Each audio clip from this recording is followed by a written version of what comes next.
Thank you, Timo, for the introduction. Let's go directly into the first part of this symposium on the proteins and muscle health. This means that we have to look back to the muscles, which are usually disregarded in medical textbooks, but not by nature. Nature has given us more than 600 muscles. Most of them, this is around half of our weight, and half of that is in the lower limbs. That means that it's needed for moving. But many people are unaware that one of the three major macronutrients, which are proteins, are in muscle. And in fact, the two main functions of muscle are mobility and regulations of proteins. This means that when you discuss protein muscle disorders, you have to discuss proteins. And in fact, the muscle is in a crossroad now where the concepts and definitions are evolving. You may be aware of the last sarcopenia definition by the European Working Group, and it includes low muscle mass plus muscle function and physical performance. But if you look at the new definition, the GLIM definition of malnutrition, which has 5 elements, again, one of them is low muscle mass. And if you look at the latest definition of cachexia, which is not as recent, again, it includes a couple of criteria, but also low muscle mass.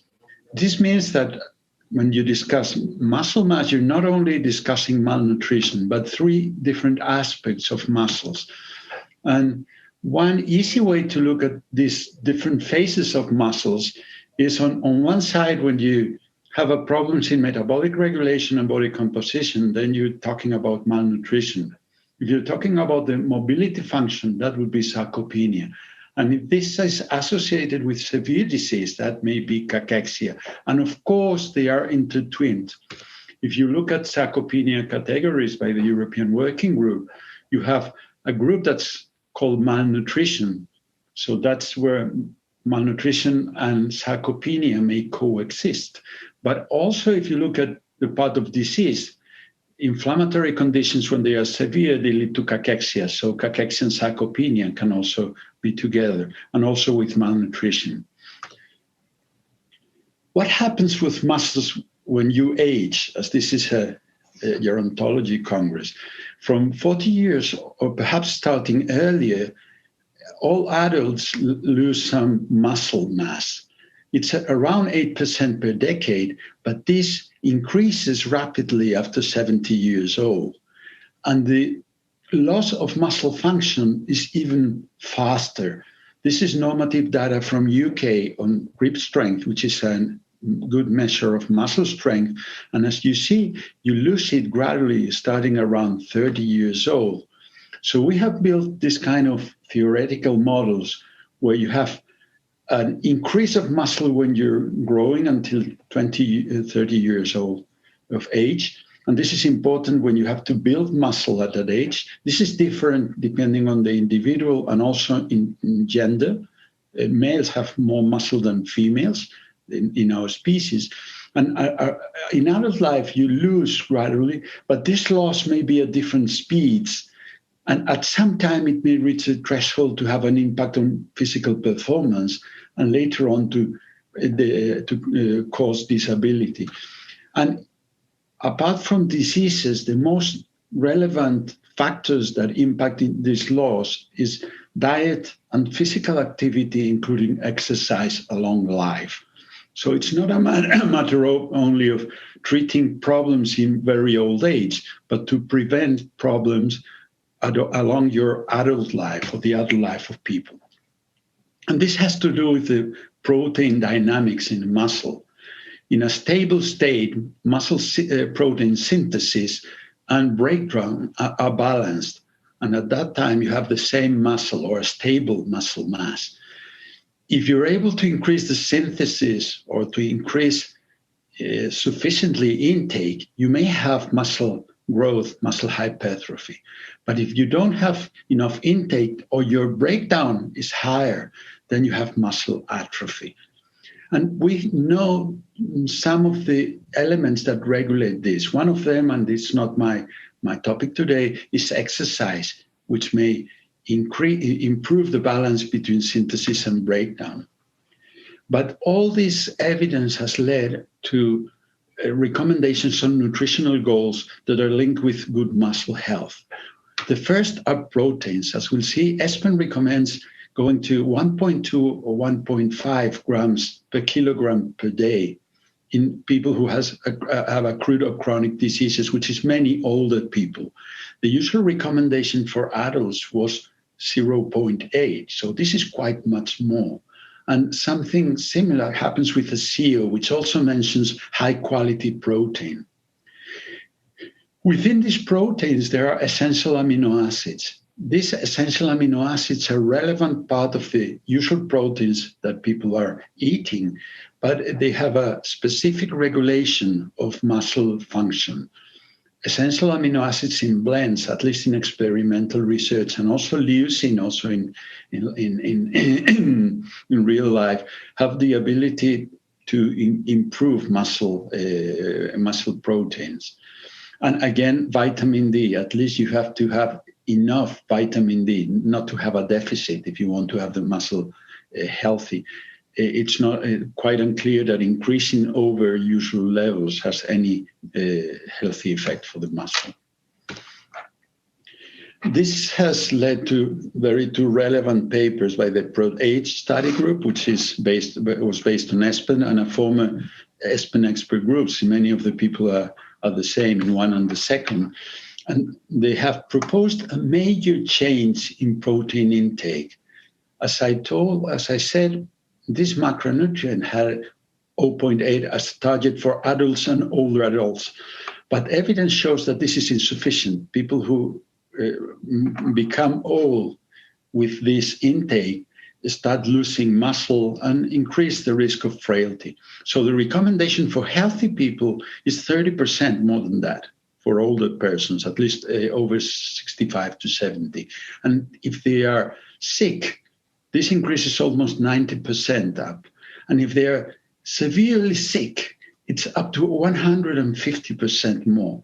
This is a major change in any macronutrient ever in the story of nutrition.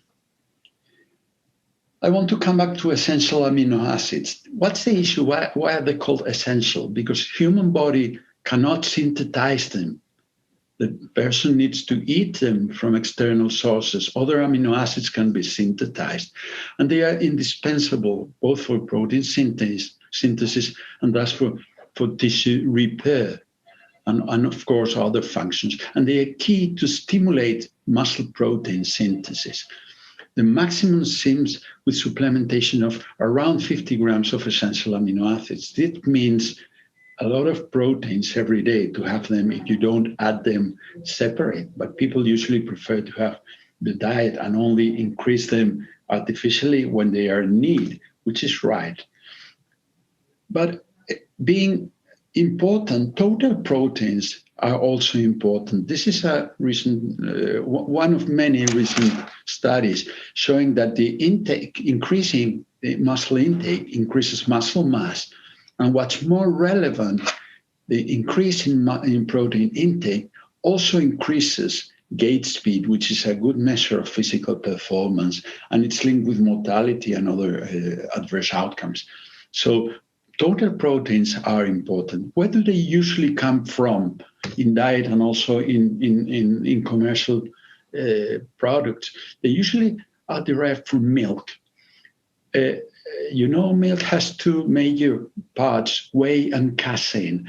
And whey seems to be very popular, but both are relevant. Both are rich in branch amino acid. Whey has more leucine, and casein has more isoleucine and valine. Whey is fast in digestion and absorption. It peaks, and it gives you a lot of amino acids immediately. Casein increases slowly, but it's more stable and remains there, as we will see. So both of them, both whey and casein, they both have essential amino acids, including branch amino acids, and they are both relevant. This is an example of how absorption is. white boxes away. This comes very fast in your blood, but then comes down again, so very fast. And on the other side, casein, the black dots, increases slowly, but it remains for a longer time. So a blend of both seems to be a good way to offer protein to all the people. In fact, the most recent evidence-based recommendations for sarcopenia, which is one of the more essential indications for proteins, is a recommendation to supplement proteins added to a protein-rich diet, and also increasing calories, because nutrition is best with exercise. The ESPEN expert groups to maintain muscle health recommends to dietary protein intake and exercise. And it acknowledges that older adults need more protein. They may have decreased intake due to anorexia, drugs, and all the things, and they need to increase their intake of proteins. And you have to look at individual level. How many calories, how many proteins does this particular individual need to meet the needs? And that needs to be combined with exercise. Regular exercise avoids or limits protein breakdown and allows the body to take the proteins into the muscle when the person are eating or taking proteins. So the combination of both seems relevant. A friend of mine says that increasing intake with no exercise is promoting fatness. Increasing the exercise and diet, that's fitness. So it makes sense to think it that way. Finally, there's no large trials to date published showing how you treat sarcopenia, that is mobility, the mobility aspect of muscle mass.